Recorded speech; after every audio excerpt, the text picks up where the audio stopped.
Assalamualaikum warahmatullahi wabarakatuh. Alhamdulillahirabbil alamin wa bihi nasta'in ala umuri dunya waddin. Allahumma sholli ala Muhammad wa ala alihi wa ashabihi ajma'in. Para pemirsa KSM TV yang dirahmati Allah, kita lanjutkan tadarus tentang suara Muhammadiyah generasi pertama. Pada kesempatan kali ini kita akan mengulas suara Muhammadiyah nomor 4 yang terbit pada bulan Rabiul Awal tahun 1916 atau Rabiul Awal tahun 1334 Hijriah.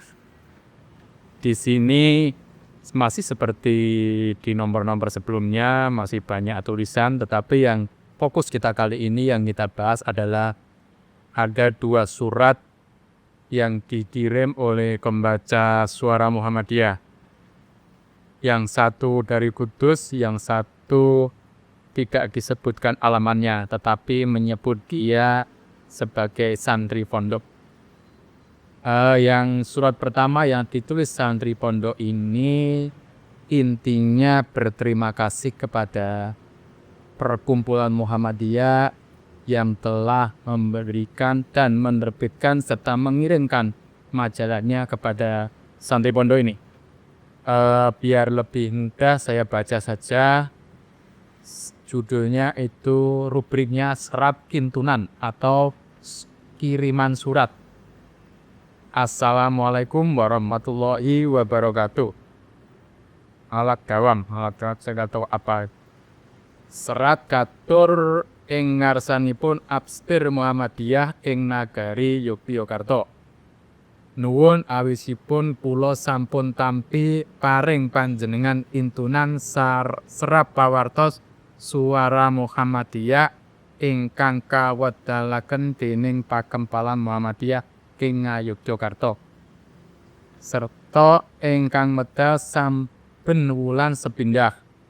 Kula nampi wiwit angka 1 dumugi angka 3. Ing ngriku angoprat bab kemajenganipun agami Islam lan ugi angoprat bab kamajengan ingkang gegayutan kalayan agami Islam. Jadi si santri pondok ini berterima kasih yang sudah dikirimi suara Muhammadiyah yang terbit 1 bulan sekali. Yang menurut dia isinya itu adalah bab-bab tentang kemajuan agama Islam dan juga bab-bab yang hal-hal yang memuat terkait tentang agama Islam.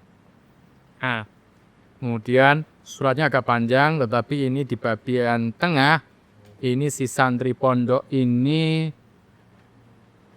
memujikan rasa syukur pada Allah yang telah dengan sifat Rahman dan Rahimnya. Nah, ini dia nulis saking punika kula sadereng lan sasampunipun matur sanget kenging panuwun kula sarta ugi anuwun dhateng zat ingkang asma Allah sarta ingkang sifat Rahman lan Rahim. Mugi-mugi suara Muhammadiyah bisa geta terus medal saben wulan sarta wilujeng boten irang satunggal pupa sarta sageta mupangat tumrap dhateng bangsa Jawi ingkang taksih sami bodho saha kumelara dumugi sakala Jawi. Nah, dia berharap suara Muhammadiyah ini bisa terus terbit dan juga bisa tersebar dan dibaca oleh seluruh orang Jawa. Karena ini memang suara Muhammadiyah generasi pertama memang pakai huruf Jawa dan tulisan Jawa, maka hanya dikonsumsi oleh orang Jawa. Nah, dia berharap Allah merahmati segala apa yang dikerjakan oleh awak redaksi suara Muhammadiyah gitu. Nah, kemudian di bagian agak akhir ini mempertanyakan kepada orang-orang Islam pada umumnya untuk melihat keadaan agama Islam pada masa itu. Nah, ini ditulis, monggo para muslimin kula aturi mriksani iwa tengen panjenengan punika. Sinten punapa panjenengan sedaya sampun sami rila pilih agami panjenengan bagi sirna. Tamtu mboten. Ananging punapa tandha panjenengan menawi mboten rila sirnanipun agama Islam. Artinya, wahai umat Islam, siapapun Anda, lihatlah keadaan agama Islam di sekitar Anda semua ini. Apakah Anda rela kalau agama Islam ini akan hilang? Pasti Anda akan menjawab tidak. Tapi apa buktinya kalau Anda itu tidak menginginkan agama ini Islam? Atau apa yang telah Anda lakukan untuk mempertahankan agama Islam ini? Nah, kemudian si penulis surat ini mengharap bagaimana mengharap suara Muhammadiyah tetap lestari sebagai upaya untuk mempertahankan agama Islam dari kesirnaan itu. Jadi untuk penulis meyakini atau percaya atau berharap suara Muhammadiyah ini adalah sebagai salah satu upaya nyata untuk mempertahankan agama Islam dan untuk memajukan agama Islam. Nah, kemudian dia menulis, mboten langkung sarening kula sanes tiyang hartawan utawi sanes tiyang gongso pinter dados kula mboten saged manjurung punapa-punapa. Saged kula amung tumut memuji pandonga. Mugi Allah ingkang sifat welas lan asih paringa setyanipun para panuntun suara Muhammadiyah sampun ngantos para panuntun menika sami kagungan penggali gembok. Maka penulis mengaku sebagai bukan orang kaya dan juga bukan orang pintar sehingga tidak bisa menimbang apa-apa selain hanya doa. Dan juga dia selalu memohon pada Allah yang bersifat kasih, bersifat Rahman dan Rahim itu untuk memberi petunjuk dan mempertahankan semangat para redaksi SM itu untuk tidak merasa bosan dalam mempertahankan suara Muhammadiyah itu. Ini penulis surat membaca juga mengingatkan kepada hartawan atau kepada orang kaya supaya memberikan dermanya kepada suara Muhammadiyah dan juga mengharap orang yang merasa pintar untuk menulis di suara Muhammadiyah. Kenapa demikian? Karena memang suara Muhammadiyah saat itu diterbitkan secara gratis dan dibagi gratis. Sehingga kalau tidak ada donatur, maka suara Muhammadiyah dipastikan tidak bisa berumur lama. Nah, dia nulis begini. Awit wedalipun suara Muhammadiyah punika boten sakanthi kasadi sarta para pangarangipun sami boten kabayar. Saking pamanggih kula menawi suara Muhammadiyah boten saged tampi atau boten wonten ingkang paring derma, tamtu suara Muhammadiyah boten saged panjang umuripun. Karena suara Muhammadiyah itu tidak dijual saat itu dan pengarangnya juga tidak dibayar, penulisnya dan awak redaksi tidak dibayar, maka kalau tidak ada dermawan, tidak ada donatur, maka suara Muhammadiyah pasti akan berumur pendek. Nah, ini masih sama ke kondisi sekarang. Kalau para meskipun sekarang sudah dijual, tapi kalau pelanggan suara Muhammadiyah tidak membayar, kemudian para aum yang kaya itu tidak berderma kepada SM dengan pasang iklan dan suara Muhammadiyah, maka meskipun suara Muhammadiyah sudah besar, sudah berumur 1 abad lebih ini, ya pasti juga tidak akan bisa berumur panjang. Ini sudah pikirannya sudah sejak abad ya sudah ada ini. Karena suara Muhammadiyah harus ditumbuk bersama-sama. Ini saya juga mengingatkan kondisi suara terkini, dan juga kondisi penerbitan majalah-majalah pada umumnya. Majalah Islam saat ini yang bertahan masih dapat dihitung jari. Majalah yang tidak Islam pun juga banyak yang belum tikar. Itu karena memang tidak ada pelanggan yang tidak militan, pelanggan yang tidak mau bayar, dan pelanggan yang merasa tidak memerlukan lagi. Maka ini Suara Muhammadiyah sejak tahun 1916 sudah ada yang menghimbau bagaimana umat Islam itu mempertahankan majalah Suara Muhammadiyah ini sebagai upaya jihad mempertahankan Islam. Ini jihad yang konkret adalah dengan berderma di Suara Muhammadiyah.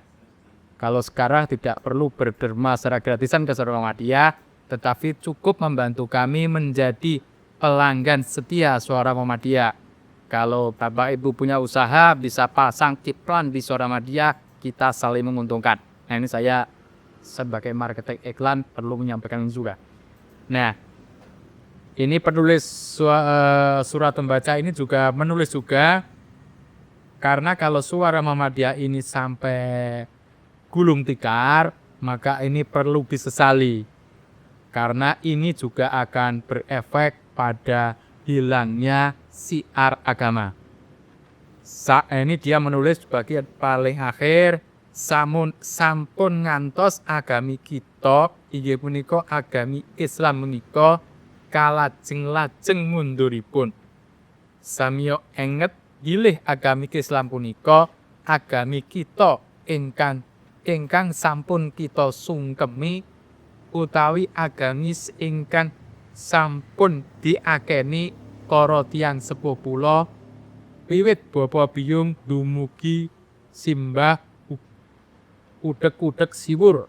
Nah, jadi jangan sampai Suara Muhammadiyah ini hilang dari peredaran.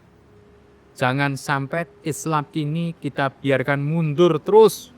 Karena bagaimanapun juga agama Islam ini adalah agama kita semua, agama yang telah dirasup, agama yang telah diakui, agama yang telah dipeluk oleh kita, bapak kita, nenek moyang kita, simbah-simbah kita, sampai keturunan keberapa? Udek-udek siwur itu kalau di Jawa itu keturunan ke-7 kalau nggak salah. Ya. Karena bagaimanapun juga dia menulis,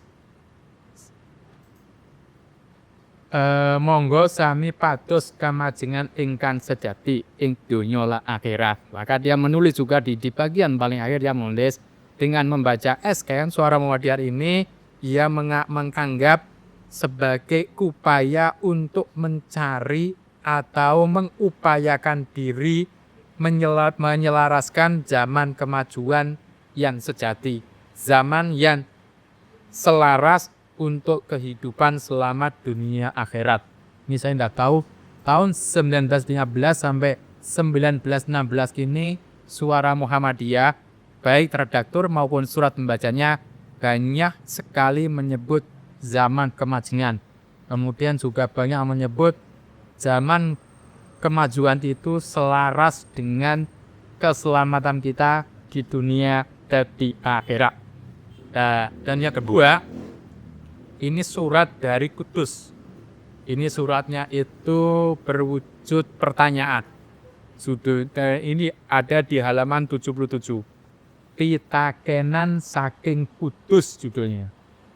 Nah, ini orang ini menulis, kula nyuwun priksa dumateng para Romo Kiai redaktur, mugi kersa paring katerangan sarta mugi kawratna dhateng Suara Muhammadiyah.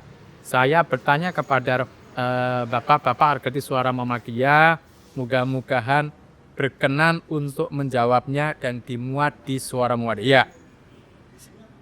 Pertanyaannya adalah, saumpami wonten satunggaling tiyang sakit nuli nedha jamne dhateng satunggaling gukun utawi kiai utawi ulama. Ananging kiai utawi ulama punika boten ngertos bab ngilmi sesakit utawi janti. Manggih pangertosipun amung saking buku primbon utawi saking kitab mujarokah. Nah, ananging ugi wonten ingkang judu. Nah, ini bertanya kepada redaksi tentang bagaimana hukumnya orang yang sakit, kemudian dia meminta obat atau mendatangi juru sembuh, tetapi bukan ke dokter, akan tapi ke dukun atau ke kiai atau ke ulama. Sedangkan kiai dan ulama itu yang didatangi itu dipastikan udah tahu ilmu kesehatan ataupun ilmu tentang perobatan. Taunya hanya ilmu mujarobah yang didapat dari kitab mujarobat. Jawaban redaksi saat itu cukup singkat juga. Jawabannya adalah kasebat ing kitab fatwa hadisiyah karanganipun Kulomo kekan sampun misuwur inggih punika Syafiqul Hajar. Ini ketika kaleres bocor 20 larian 6 dumugi larian 18. Manggih suraosipun kados ngandhap punika. Kita ini redaksi mengutip kitab fatwa hadisiyah yang disebut sebagai karangan Syafiqul Hajar. Kalau kita cek, kitab yang dimaksud itu adalah Fatwa Hadisiyah karangan Ibnu Hajar Al-Haytami. Nah, ini kemudian dia menukil seperti ini. Tiyang jameni tiyang sakit punika kedah tiyang ingkang sampun mangertos bab sesakit lan mangertos bab jabi kadosta ngilmu dokter sarta sampun sinau ngilmu dokter. Menawi tiyang ingkang dereng mangertos kados liprahipun dukun jari utawi para kiai ingkang cekakipun boten mawi sinau ngilmu dokter menggah punika hukumipun haram. Nah, ini dengan mengutip kitab Fatwa Hadisiyah Ibnu Hajar Al-Haytami, redaktur SM menjawab bahwasanya orang yang mengobati orang sakit adalah orang yang harus sudah mengerti bab penyakit dan juga mengetahui bab obat-obatan seperti ilmu kedokteran dan juga sudah belajar ilmu kedokteran secara lengkap. Kalau orang yang belum tahu ilmu kedokteran seperti umumnya para dukun Jawa atau para kiai yang hanya tahu ilmu kedokteran dari kitab mujarobah dan kitab yang lainnya itu, maka itu hukumnya haram. Senajan jika sakit waras, meskipun orang yang sakit disembuhkan tanpa ilmu kedokteran itu sehat, hukumnya tetap haram. Menawi malah pecah, tiyang ingkang nyukani jambi menika hukumipun sami kalian mejahi tiyang. Dan kalau kok ndelalah yang diobati itu malah meninggal dunia, maka orang yang mengobati tanpa ilmu itu hukumnya sama dengan orang membunuh orang. Nah, menawi tiyang ingkang sampun sinau ilmu kedokteran saha ilmu sarta jambi menurut ilmu dokter, senajan ingkang sakit wau dumugi pecah boten kapaprapan hukum punapa-punapa. Sedangkan kalau orang itu sudah belajar ilmu kedokteran dan ilmu obat-obatan, kok ya diobati itu malah meninggal dunia, maka ia tidak bisa dihukum apapun juga. Nah, intinya ini orang redaktur Suara Muhammadiyah ini menekankan bahwasannya orang itu harus berobat kepada dokter atau berobat kepada orang yang sudah tahu ilmu obat-obatan. Karena mengobati orang itu tidak boleh serampangan. Ini kalau dilihat dari angka tahun 1916 dapat dikatakan jawabannya cukup radikal. Jawaban cukup rasional dan itu memang sesuai dengan zaman kemajuan yang disuarakan oleh suara Muhammadiyah. Orang Muhammadiyah kala itu memang menegaskan atau mengajarkan rasionalisasi, mengajarkan pro keilmuan modern, serta mengurangi mengurangi kepercayaan pada hal-hal yang tidak masuk akal, meskipun itu dijalankan oleh ulama maupun para kiai. Ini saya cuma membaca, mohon maaf kalau ada kesalahan. Wassalamualaikum warahmatullahi wabarakatuh.